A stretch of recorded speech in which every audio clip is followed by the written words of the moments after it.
What's up guys, this is Teddy. Welcome to my YouTube channel. This video we're going to be talking about classes in C#.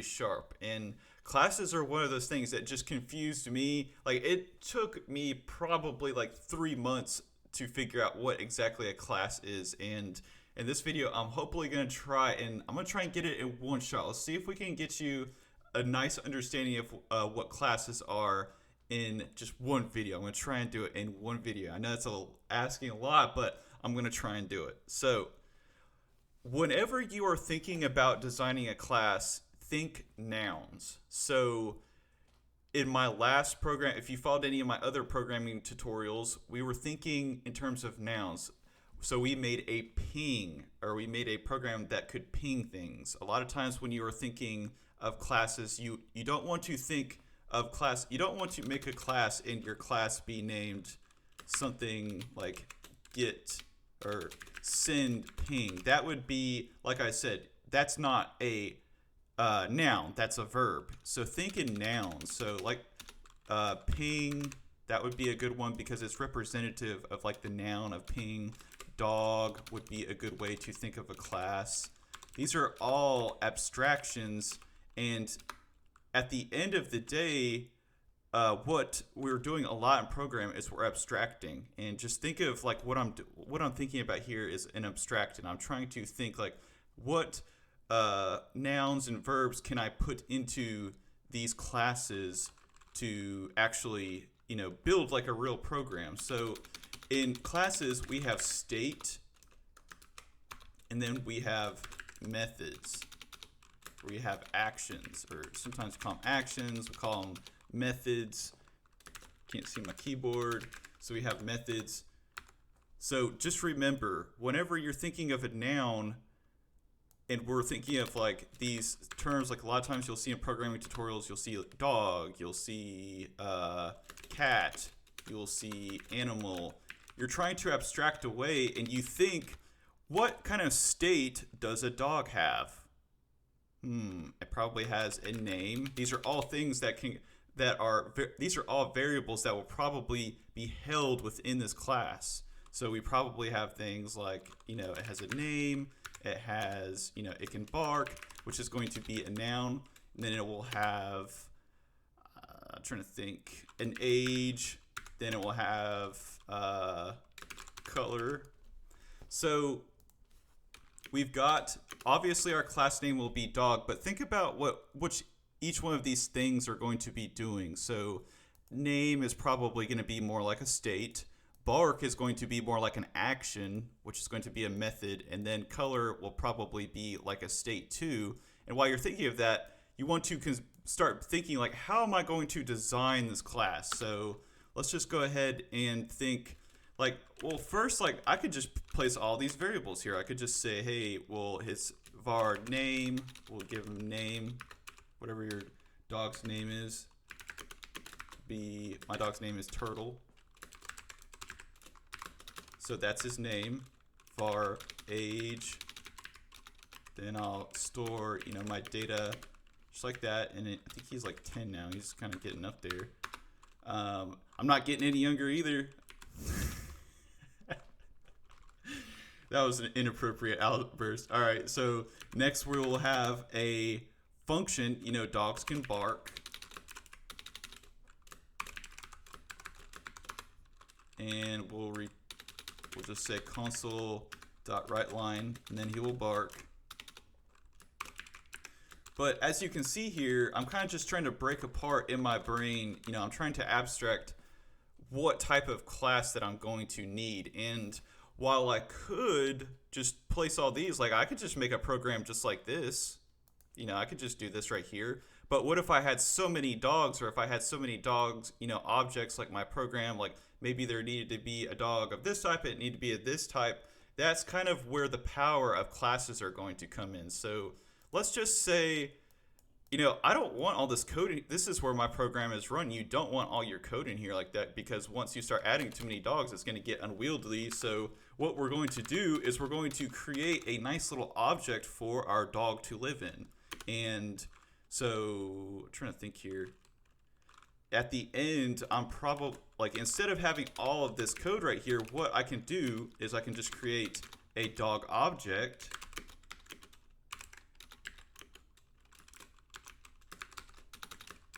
Like this, dog, and then I can execute all my commands like this. So then I would just have dog bark,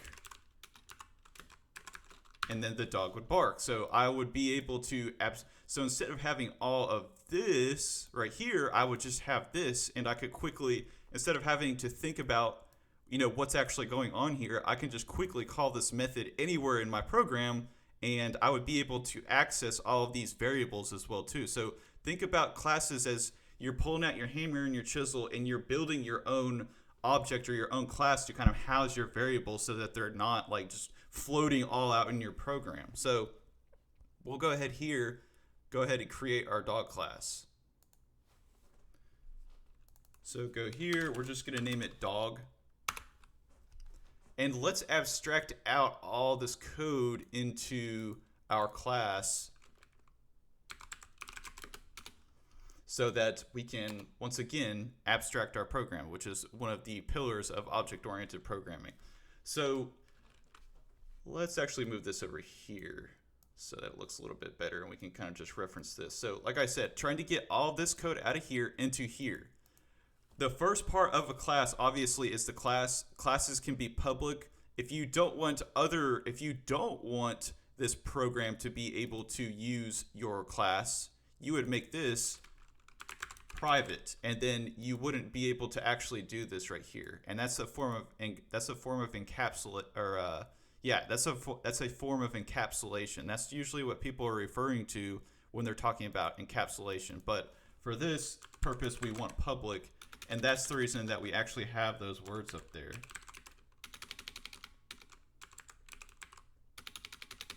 If I can type it.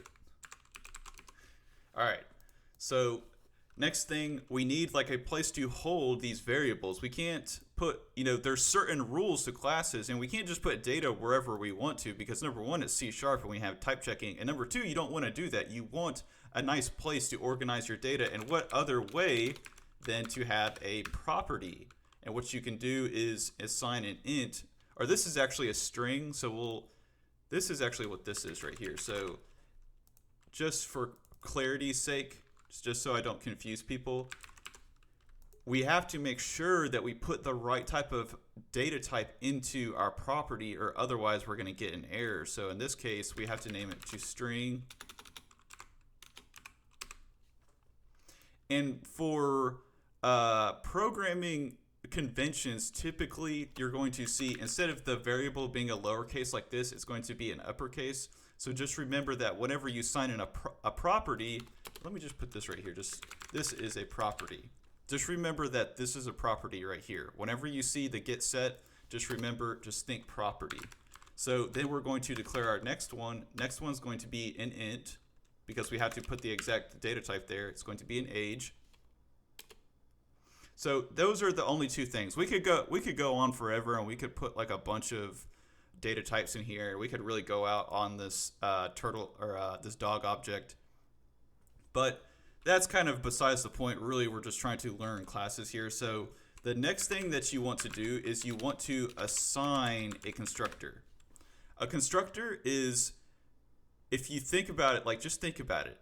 There's another function in here that is calling the dog. So basically what happens is, when you execute this, when this runs and the compiler puts this on the heap, because this is a reference object, it's going to just immediately execute this constructor right here and run everything within this function.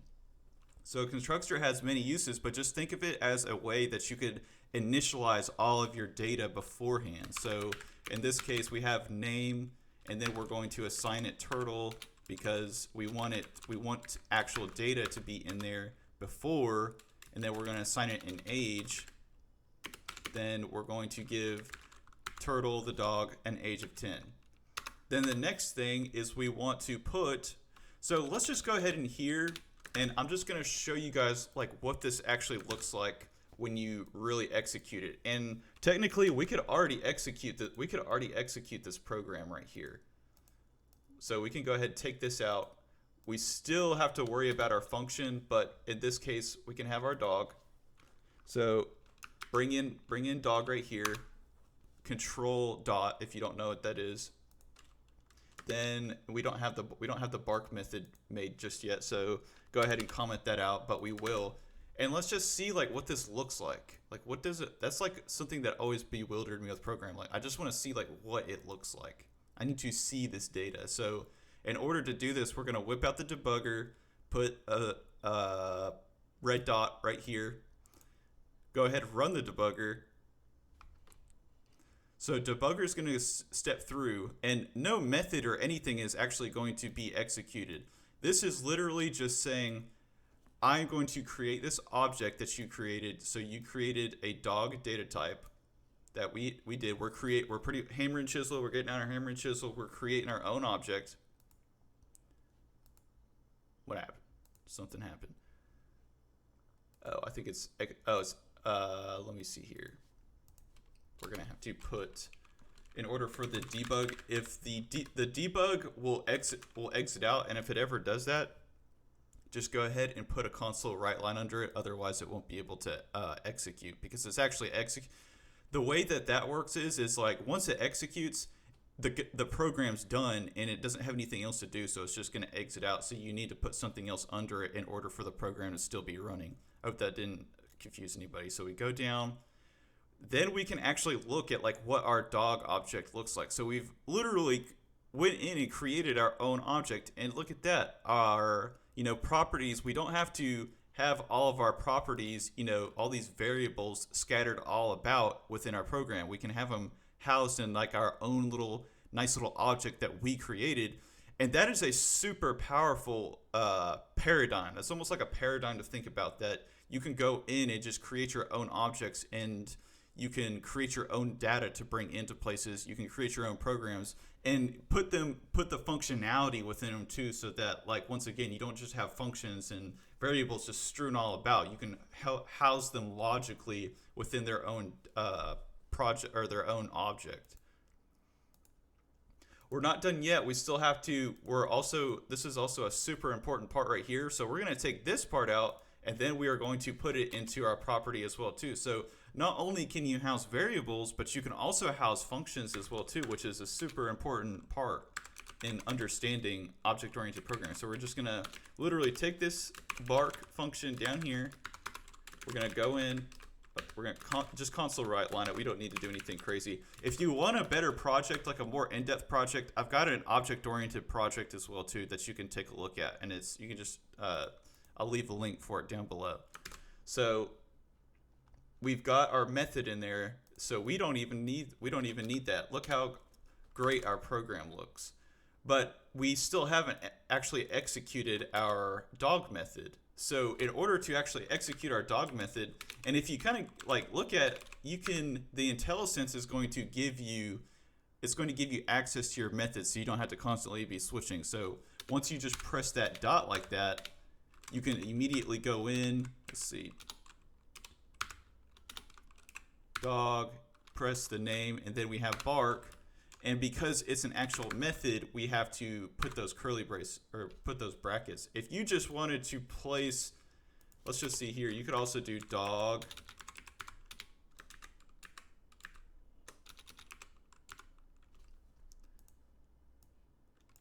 You can do console.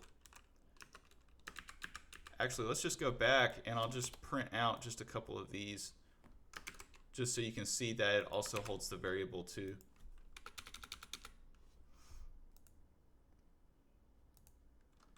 Okay, so dog dot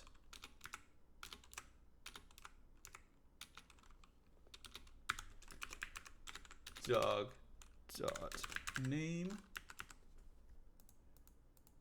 dog dot age, and then it will also print out our dog dot age.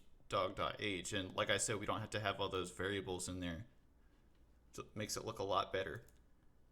So yep, goes through, creates. The reason that you see these curly brackets right here is because it's a reference type. If you don't know what a reference type is, make sure to watch my compiler deep dive video, and I talk more about like what the difference between a reference type is and a value type. And then here, once again, has the dot. It's going to step in. It's going to go into our class. Then it's going to execute the bark. And yep, the dog barks. Then you go down, once again, same thing. It's going to execute. Oh, yeah. Let me see here. Let's just get it to execute.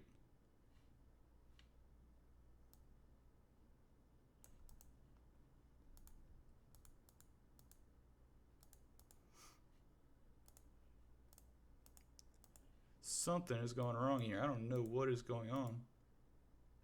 Let me see here. I'm going to start it without debugging. Okay, there we go. I don't know what just happened there. That's strange. But yeah, I think it had to do with the debugger. Sometimes the debugger will have bugs. Anyway, went through, executed all of those, print out the dog, print out the dog's name, print out the dog's age, and that is our introduction to classes. Anyway, hope that you guys enjoyed this video. If you did, make sure to hit that like button. Make sure to check out some of the other videos on my channel. Make sure to join my Discord as well too. If you like this, hit that like button again. You probably already hit it. And as always, thank you for watching.